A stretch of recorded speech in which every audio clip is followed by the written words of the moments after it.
It's not easy to connect with people on video calls, whether you're on Zoom, Microsoft Teams, or Google Meet. But don't worry, the Success Bistro has 9 expert tips to build rapport even over a remote environment. Video conferencing etiquette matters. How you make people feel during your next Zoom meeting can help you not just win friends, but get along with the team and create lasting professional and personal relationships. Tip number 1. Boost happy chemicals with warm greetings. Those first few moments of your video call matter. When we first see someone, both in person or in video, our bodies start producing dopamine, which gets us excited, and oxytocin, which helps us become more in sync when we bond. It's easy to create those chemicals in person. We shake hands, fist bump, hug, and then make eye contact. You've probably concluded that problem by now. We can't do all of this through video. Or can we? An experiment measured participants' emotional connection and then had them watch videos of a researcher saying neutral statements or warm statements. Neutral greetings varied from, "Hey, let's get started," to "Thanks so much for joining." But warm greetings weren't that basic. They varied from "Can you see me?" to things like, "I wish I could see you, but for now, I'm going to send a virtual hug your way." Participants who watched the warm greetings had a 25% higher immersion response. In other words, adding warm words to your first few sentences can drastically increase rapport. Number 2, virtual wave, always. Handshakes are definitely out of the picture when you're in your next Zoom session, but you can always virtual wave. When you hop onto a call, give a wave and greeting. It's not only friendly, but also a great way to show hands and gain trust. Number 3, the video or audio debate. Have you ever spent time getting ready for a video call only to find that the other person is only on audio? It's awkward because what do you do now? Talk to their profile picture on screen as they watch you? To avoid this, try to clear this up before the conversation. Quickly add something like, "I'll see you on video," or "Let's hop on audio call" before the chat to clarify your assumptions. This works for group calls as well. Just note the details in the email or agenda. Number 4, introductions. Next, it's time to introduce yourself. If you already know how to make a great first impression in person, then it's not going to be difficult doing it on something like Microsoft Teams. Make sure to introduce people who don't know each other yet. Try presenting the most important people first as well. Keep it simple and brief for maximum impact. Number 5, take your turn and only your turn. Constant over-talking on video calls can get very irritating. This is the kind where people are just dying to get a chance to speak, but every time someone tries to say something, someone else interrupts or chimes in. To avoid unnecessary talking, try to judge when the other person understands your point. Don't overemphasize and overstress every single thing you want them to know. Number 6, use the best virtual backgrounds. There's a science behind what the best professional work backgrounds are. Here's a hint. It's not the palm trees or the ocean.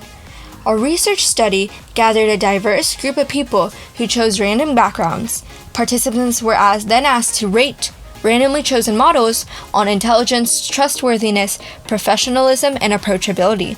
Try to guess the results for yourself. Which video conference background do you think performed the best overall? Plants?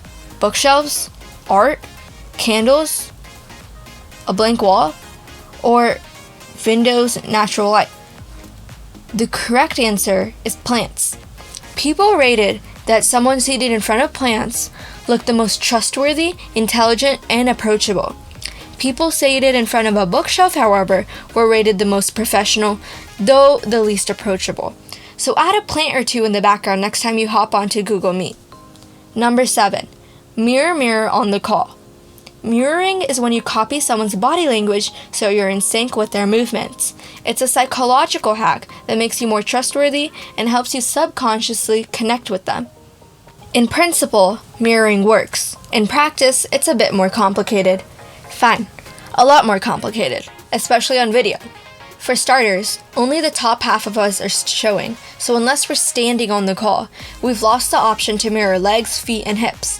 Also, lag is a thing. You're always going to be seeing movements that the other person does seconds after they do it, based on your internet provider. Most importantly, you have to battle the mirror effect, because when you raise your left hand, you're actually raising your right hand on screen. But not all hope is lost. There are things we can do to actually mirror properly over video. First, enable the mirror effect. There's a setting on most video conferencing apps to flip your webcam view to solve the reflection problem. Next, back up your camera. When you get on video, no one needs a close-up of your face. Sit back and push the webcam back so your hands are visible. This also lets you incorporate hand gestures. Lastly, avoid face touching. It's super easy to rest your elbows on the table and touch your face. When it comes to video conferencing, studies show that people touch their face, hair, ears, and etc. when they're nervous. So if you want to mirror, avoid the face touching and stick to hands. Number 8. Repeat the 3s. Okay, so now you have body language mirroring down in check. But before you do that, don't forget to use another type of trust psychology, verbal mirroring. Verbal mirroring is a technique that salespeople use in real life, but it can also be very helpful on video calls. Just repeat the 3s, or more specifically, the last 3 words the other person says. If someone says, "I'm thinking it's time to go review our recent sales report," go ahead and reply with, "Sure, let's review our recent sales report." It's easy. Alternatively, you can just repeat the 3 most important words in the sentence. Just don't overdo repeating the same words over and over and over and over. People may catch on to it, so use this tip sparingly. Number 9. BCBC Technique. Let's say you have a tougher call coming up. You're about to give bad news, turn someone down. Try utilizing the BCBC technique. It stands for bridge chorus, and introduces a much-needed cooldown period before the tension rises. People who don't use this technique risk overstressing the person they're talking to. So how do you do it? Pretend you're about to give a negative performance review to a team member. 1. Start off light. Mention positive things. This is the bridge. 2. Next, bring up the chorus, or the negative part of the review. 3. After that is the most critical part, which is the second bridge. Avoid pressing them further and let them recover. You can even say things to emphasize. 4. Finally, introduce the last chorus and bring up any final points you want them to remember. By utilizing the BCBC technique, you'll be able to control the flow of negative output. I hope this video helped give you tips on better video call etiquette. Next time you're on that Zoom meeting, try to keep these in mind and see how your rapport building skills grow. Please consider subscribing to the Success Bistro on YouTube for more videos like this.